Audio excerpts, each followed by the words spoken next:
Hi YouTube. So, as you can see by my attire and my surroundings, I am now home.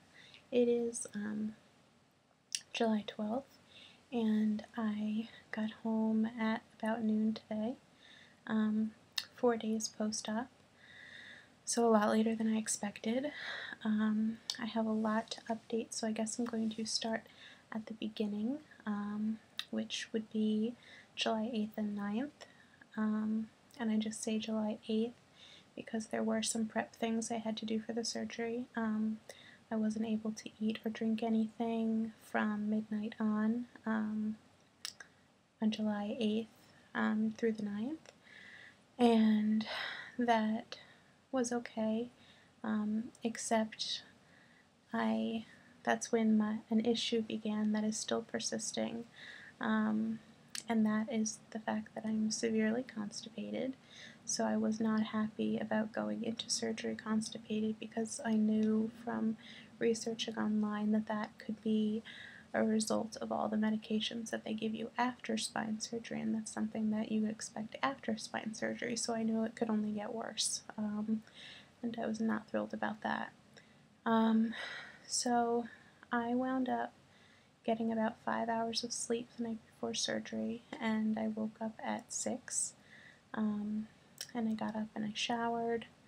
I tried doing some last minute cleaning and organizing and getting ready, and my father and my sister woke up and we were all going to leave the house here at 9:15 to get to the hospital at 10, which would be 2 hours before my noon surgery.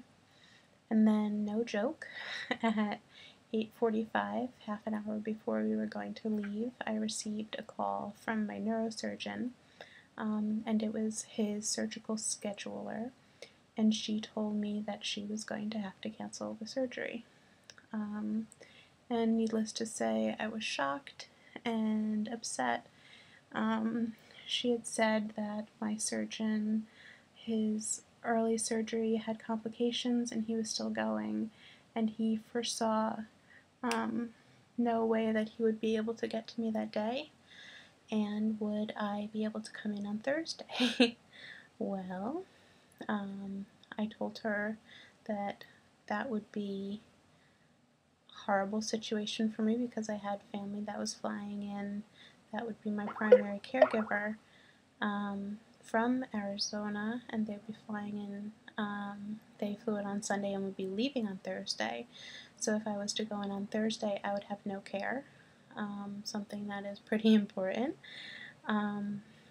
And she asked how about Wednesday, and I said it would be the same thing. I'd be in the hospital overnight on Wednesday and come home to him having to leave. And she said she understood that she'd give my surgeon a call back in the OR where he was still working, and she'd let me know. So about 25 minutes later she called back and said that given the circumstances, my surgeon was willing to do the surgery and to come in as soon as possible, get ready with all the pre-op stuff, and that he would begin my surgery as soon as he could. So, you know, we hadn't done anything for that 25 minutes. We were waiting, so we just kind of rushed together in the last 5 minutes to get ready to leave, and we left. We got there a little bit after 10, probably 10:15, and we checked in at the central access point where I went for my pre-admission testing, and there we paid the deductible for my surgery, which, in case anyone's interested, I do live in the US, and I have Horizon Blue Cross Blue Shield insurance, and I had a $1,000 surgical deductible, and that will,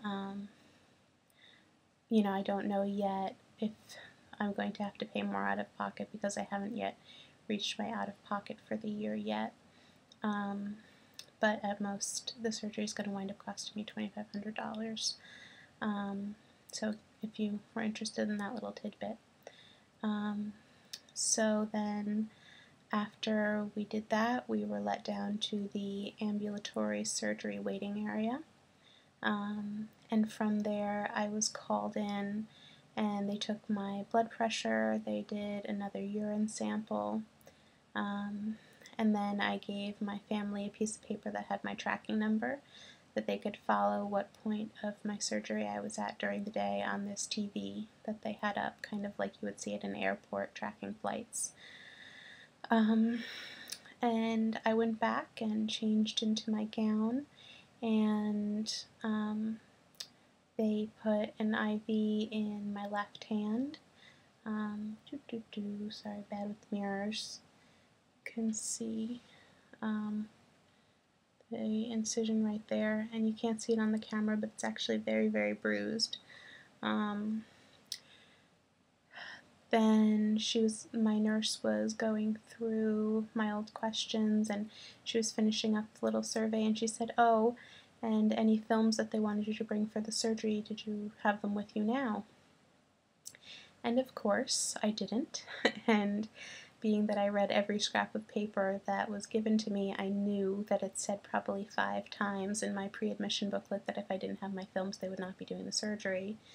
So I started freaking out and having a little bit of a panic attack, and I told the nurse that like one of my family members could go get them. We only live like 25-30 minutes away, and she went and checked, and my surgeon was still at least an hour out from being able to get to my case, so she allowed my father to go home and pick up my folder, which of course has left my side for no reason, has gone everywhere with me for the past 2 months, but of course I forgot it that last day.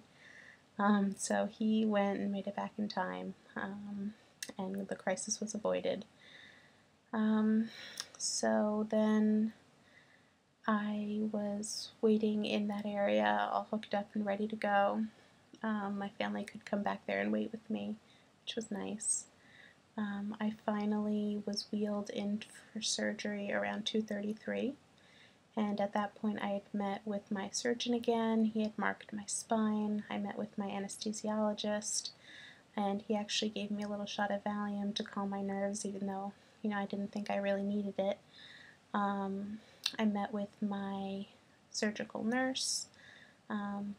She was very nice and assured me that she'd be thinking about things like making sure I was as flat as possible so that I didn't have chest pain when I woke up. So everything was really great. The surgical nurse and the anesthesiologist wheeled my gurney back, and I remember going into an elevator. I remember going off and getting into a hallway, but I don't even remember making it into the surgery room, even though I hadn't received any drugs yet. So usually I remember the doctors telling me to count down from 10 or to say the alphabet, but this time I remembered absolutely nothing. So it must have been a very good and thorough anesthetic effect. I woke up, I don't even remember if I woke up and my family was already around me or not. Woke up with a sore throat, and they told me to expect that from being intubated. So my voice was very, very hoarse. I remember being in my regular unit room. I was on the 7th floor of the hospital, and I had a roommate that first night that left the next day, and then I got another roommate for the following nights, who was really nice and that I talked to a lot. The first night was not terrible. I had a catheter in, and I was having some pain with the catheter where I didn't feel it was draining properly. So my bladder felt like it was constantly full, especially to the touch. So at one point they increased the flow out of the catheter, which drained my bladder very quickly and abruptly, which seemed to cause some bladder spasms, which were very painful. But I couldn't feel my incisions, I couldn't feel any back or leg pain. The first night they didn't have me get out of bed at all, and I think that's because the surgery wound up taking so long. If you remember, it was only supposed to take 2 hours, but it wound up taking about 4.5. and that's because there were some issues with my pedicle screws being placed correctly. Because of my strange facet joints in my back, the screws kept slipping right in between that joint and not positioning soundly. So he kept having to go in and try to get it straighter. And they did wind up doing some extra imaging to make sure that it was placed properly during that. So I didn't wind up getting out of surgery till 7:30, 8:30 at night, and then getting up to my room really late. So they didn't have me get up until the next morning. And I actually have a tiny little video that's very quiet, so you'll have to turn your speakers up, that I took the first night, just saying hello to you guys and giving you a look at what somebody looks like a few hours after surgery. So I'm going to splice that in and you can enjoy it. I'm going to make a separate video and see if I can get through, see how many days I can get through. I don't want these videos to get too terribly long. I'm going to try to keep them under 15 minutes if possible. So I'm going to end this one here and move into the next, to day 2 post-op. Alright, thanks. I hope you enjoy. Bye. Hi YouTube. I'm actually in my post-surgery room now. It's almost midnight and I have a roommate, so I'm trying to be quiet. But I just wanted to say hi, and that it's a few hours after surgery and I'm feeling pretty well. Still got my IV, and I actually woke up and have a second IV.